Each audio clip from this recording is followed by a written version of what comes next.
All India Muslim personal law board को Bharatiya Janata party के अल्पसंख्यक मोर्चा के अध्यक्ष जमाल सिद्दीकी ने ये खत लिखा है और इस खत में उन्होंने ये मांग की है कि all India Muslim personal law board अपने में से बोर्ड शब्द हटाए। जमाल सिद्दीकी जी हमारे साथ हैं। जमाल साहब, आपका लेटर मेरे पास है।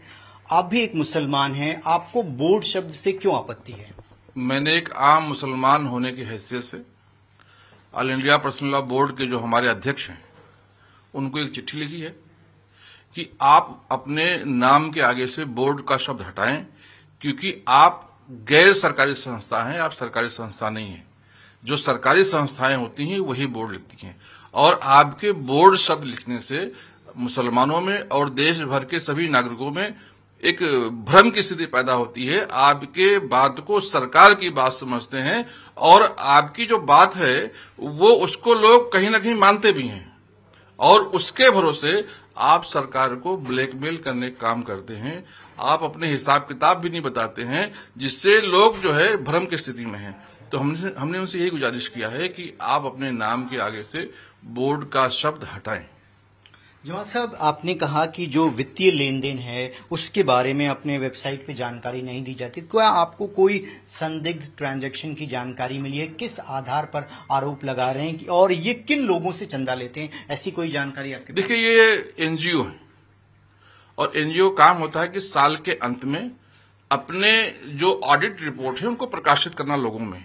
लेकिन मैं पिछले 2 महीने से ढूंढ रहा हूं, कहीं भी 1 रुपए का इनका ऑडिट का रिपोर्ट मुझे मिल नहीं रहा है। मैंने वेबसाइट को भी ढूंढा, मैंने उस वेबसाइट पर दुनिया भर की बातें हैं, जो गुमराह करने वाली बातें हैं, जो देश को बांटने वाली बातें, वो सारी बातें हैं, लेकिन इनके हिसाब किताब की बातें नहीं है। तो कुछ तो बात होगी जो छुपाना चाहते हैं। क्यों सार्वजनिक नहीं कर रहे? इनको सार्वजनिक करना चाहिए। और मैंने इनको ये भी चिट्ठी लिखा है कि अगर आप सार्वजनिक नहीं करेंगे तो मैं देश के गृह मंत्री श्री अमित शाह जी से मिलूंगा और आपको बैन करना चाहिए, क्योंकि मेरे नजर में तो आप व्हाइट कॉलर पीएफआई हैं, जिससे देश को खतरा है, देश के मुसलमानों को खतरा है, देश के इस्लाम में रहने वालों को खतरा है। तो आप पर जरूर बैन का काम होना चाहिए। सर, आप बहुत बेहद महत्वपूर्ण बात कह रहे हैं कि अगर all India Muslim personal law board आपके खत का जवाब नहीं देता है और अपने से बोर्ड शब्द नहीं हटाता है तो आप गृह मंत्री के पास जाएंगे। यानी आपको लगता है कि कुछ गलत चीजें हैं जिनको छुपाने का प्रयास all India Muslim personal law board कर रहा है। सबसे बड़ी बात तो ये है कि आप बोर्ड लिख रहे हैं, किस अधिकार से बोर्ड लिख रहे हैं? जब आप सरकारी संस्था नहीं है, आप एनजीओ हैं, तो आपको बोर्ड लिखने का अधिकार ही नहीं है। बोर्ड लिखकर लोगों को गुमराह करने का काम किया जा रहा है। जैसे कोई गाड़ी पर पुलिस लिख ले और कानून तोड़ने का काम करे, वैसे आप बोर्ड लिखकर कानून तोड़ने का, मुसलमानों को गुमराह करने का काम करें, जो कि बेहद जो है आपत्तिजनक है। सर, आपने व्हाइट कॉलर पीएफआई कहा। आपको नहीं लगता है कि आपके इस बयान से जो मौलाना हैं, जो उनके लोग हैं, वो भड़क जाएंगे और विपक्ष कहेगा कि भारतीय जनता पार्टी आपसे कहलवा रही है, इस तरीके का आरोप लगा रही है? नहीं, मैंने पहले लिखा अपने लेटर में कि मैं भारतीय जनता पार्टी का कार्यकर्ता होने की हैसियत से मैं आपसे बात नहीं कर रहा हूं। मैं एक मुसलमान भी हूं, और आप मुसलमानों के प्रतिनिधि कहते हैं खुद को, तो मेरा अधिकार है आपसे सवाल पूछना।